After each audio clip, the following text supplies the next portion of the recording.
Hey, welcome to the Almost Daily Dave. Delighted to be able to join me here today. Don't forget, tomorrow is the Nooner at 12 o'clock Eastern Time, and we'll have a lot to talk about then. Of course, this is the par 3 version of the Nooner with me. I made yesterday a COVID-free day. I was very pleased. I'm very proud of myself. And I can't actually believe that some of my friends didn't think I could talk for 7 or 8 minutes and not discuss a story about the virus. It's not that hard. You spend 3 minutes looking at research.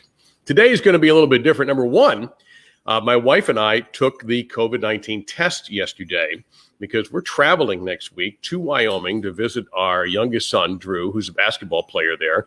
We've got mom and dad things to do that you just can't do over the interwebs, or you just can't write something and send it off. So we need to go there.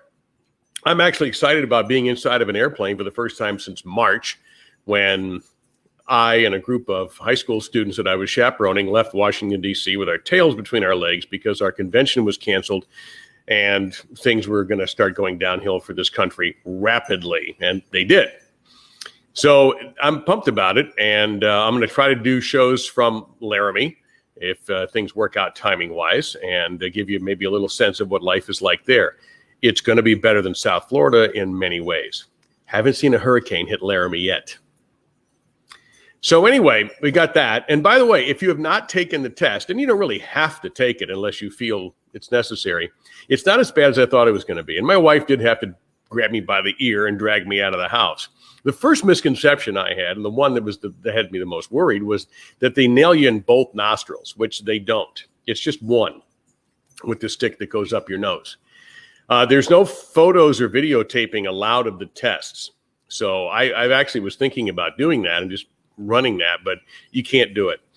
We found that we went to Markham Park, which is west of me, very close to Alligator Alley. If you know your South Florida, obviously on the eastern side of Alligator Alley, if you know South Florida very well. And we found the process to be very efficient.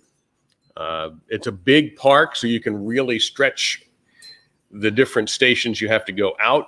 And the physical part of it really wasn't terrible. So I'm confident we'll have good results and be able to be on our way to see our son and to see some beautiful non-8,000% humidity, non-thunderstorms every 5 minutes, oh my God, there's a tropical system that's 15 days out. Thank you, Sun Sentinel. And everybody panicking and putting up their little hurricane things. You go, oh my God, not this one, without ever bothering as usual to read beyond that. And I've already talked about this before, but enough of the sucking. So I call this one Lincoln Lovers Unite, because I find this is a little bit of a twisted sense of humor, and I realize it's not likely to happen. But while we have this division in college football and college fall sports about what's going to happen and what's not going to happen, and we have two conferences who have begged off, Nebraska and Iowa were two schools that voted to play football. And Nebraska got kind of chesty with the Big Ten and hinted that maybe we'll go elsewhere. Maybe we can play anyway, out of the conference. We'll just throw ourselves out there. Who wants to play Nebraska? Who wants a trip to Lincoln? Who wants to play at a great stadium? Of course, you're not going to get the 80,000 fans. And the Big Ten said, no, you're not. Give me a break. You know what I do if I'm Nebraska? All right, just the Big 12, we'd like to come back. Yeah, you'll have us, right? Beautiful. See ya. Do it. You that mad at the Big 10? It'll take a couple, it takes a little time to escape a conference, but go ahead and do it. Why not? You're a great addition to the Big 10 as far as name recognition, but I got to be honest, and I hate this because I have had some of the greatest times. It's really one of the 5 best places to see a football game is Lincoln, Nebraska, without question. Okay, period. But their football program has gone on very hard times. They're not what they were. They used to be one of those important schools in NCAA football that helped make the game popular and helped keep the popularity going. 70s, 80s, 90s, they were as right as you could possibly imagine. They were there, winning titles. They were dominant. If they weren't winning titles, they're winning 9 games, 10 games. They were something else. Well, they've hit on hard times. And their basketball program doesn't offer much either. They have an utterly gorgeous arena that they play at. But the team isn't very good.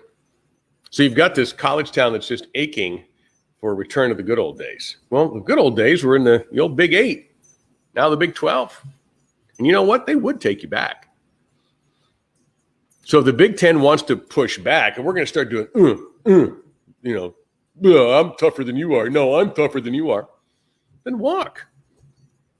The Big 10 will survive. And by the way, the Big 10 can jettison Rutgers and Maryland too and let them go back to where they belong. In the case of Rutgers, the Big East, although they don't have football. Put them in the American Conference for football. And put Maryland back in the ACC where they belong. They are not Big 10 schools. I know, well, they get great television markets, the Washington, D.C. market and the New York area is going to be big. Really? I realize Rutgers has a ton of alums. Well, we know the state of their football program. It's hanging on as thinly as you could imagine. Although Maryland, obviously in basketball, is highly respectable program. Football, they showed some signs of life after a rough patch, but get out of there. You're not a Big 10 school. Penn State stays because they are a Big 10 school, in my opinion. I think they were a fabulous addition to the Big 10, and so they belong. But yeah, let's move them around. If I'm Nebraska, I call the bluff. Now, they just can't walk into the Big 12 tomorrow and start, joining whatever the Big 12 does for a schedule, but what the hell? Do it. Go. Walk. Go where you're wanted.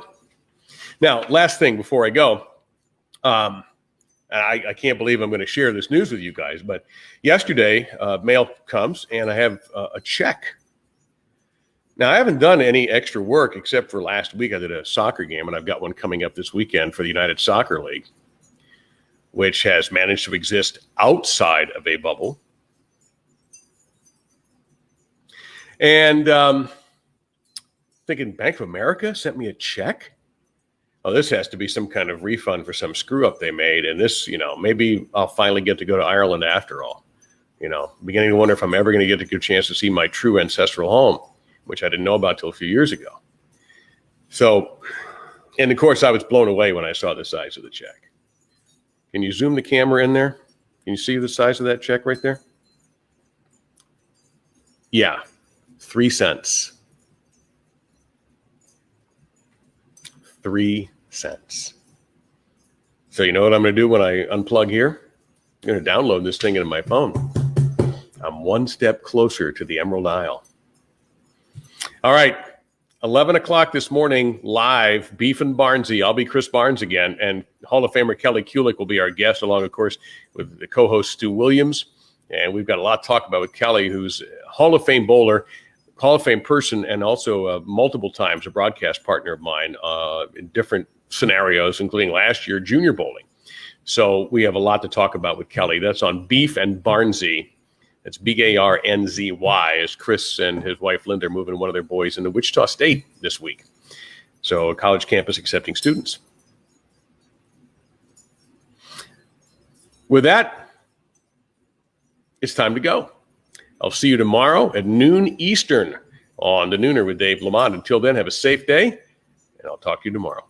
Meantime, can I get security in here to help me with this check, please? Thanks. It's a lot of money.